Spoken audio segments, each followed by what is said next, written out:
Bonjour à tous, je suis ravie de vous retrouver cette semaine pour un nouvel épisode des couleurs de la Bible. La présentation au temple correspond à la consécration des premiers-nés à Dieu. Selon cette tradition, Joseph et Marie présentent Jésus au temple 40 jours après sa naissance, raconte l'évangile de Luc.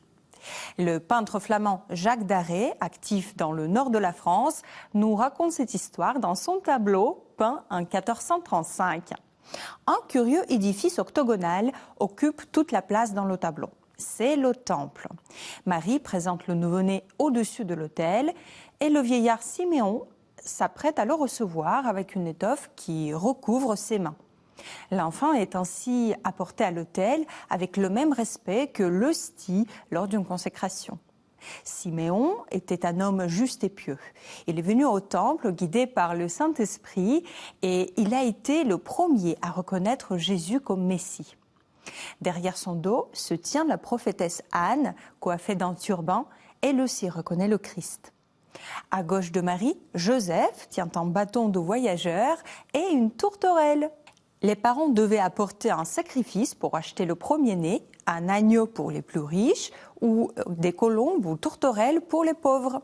C'est aussi pour cela que les personnages féminins, à droite et au fond du tableau, tiennent 2 tourterelles dans une corbeille. Les cierges dans leurs mains font référence à la fête chrétienne de la Chandeleur, qui correspond à la présentation de Jésus au temple, pendant laquelle avait lieu une procession avec des cierges allumés. Les peintres flamands maîtrisaient particulièrement bien le rendu des détails et des matières.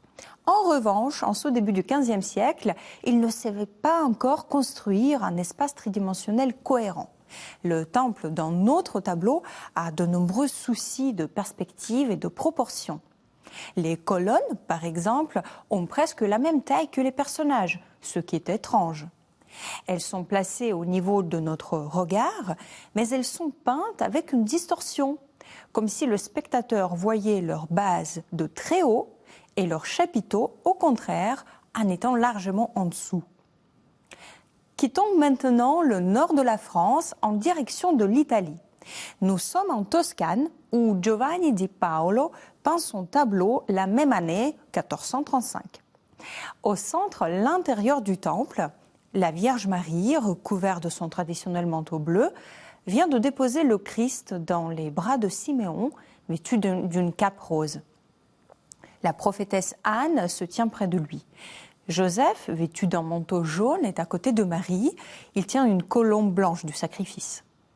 Autour de la scène principale, le peintre représente l'espace d'une ville italienne, avec ses palais de pierre, des arcades et des balcons. La profondeur des édifices et la cohérence des proportions sont au cœur de la Renaissance italienne. Mais chez notre peintre, elles ne sont pas encore assimilées. Les colonnes sont fines et étirées. L'intérieur du temple est gothique. Cette peinture obéit encore à un style précieux et raffiné appelé le gothique international pour sa diffusion large en Europe. À cela s'ajoutent des silhouettes raffinées et courtoises de 2 dames de la cour sur la gauche à l'extérieur du temple. Les 2 mendiants de l'autre côté du temple s'opposent à la richesse des dames, représentent probablement le futur ministère du Christ auprès des pauvres. Le traitement de l'architecture s'améliore notablement dans notre 3e tableau, peint par un artiste néerlandais vers 1470. On retrouve Joseph avec une cape rouge, Marie, le vieillard Siméon. D'autres personnages sont présents, notamment 2 jeunes filles sur la gauche sont peintes avec une élégance particulière. Elles portent des robes bordées d'hermine et des coiffes précieuses. À en juger par leur tenue et par l'architecture du lieu, nous sommes de retour au nord de l'Europe. L'intérieur de l'église gothique, où se déroule la scène, est peint avec beaucoup d'habileté. On devine le chœur, le déambulatoire qui l'entoure, on voit même des vitraux. Toutefois, notre point de vue reste étrange, tout comme la conception globale de l'édifice. Sur la droite, la construction d'un mur n'est pas terminée et des briques sont visibles. Cet état d'inachèvement est volontaire, porteur d'une symbolique. Le sens de l'image glisse du temple vers l'église dont Jésus va entreprendre la construction au cours de son ministère. Mais son inachèvement, comme un message à la postérité, nous dit que cette tâche doit être sans cesse continuée. D'ailleurs, vu de loin, la scène ressemble fortement à un baptême, prêtres et parents entourant le petit autel comme des fonts baptismaux.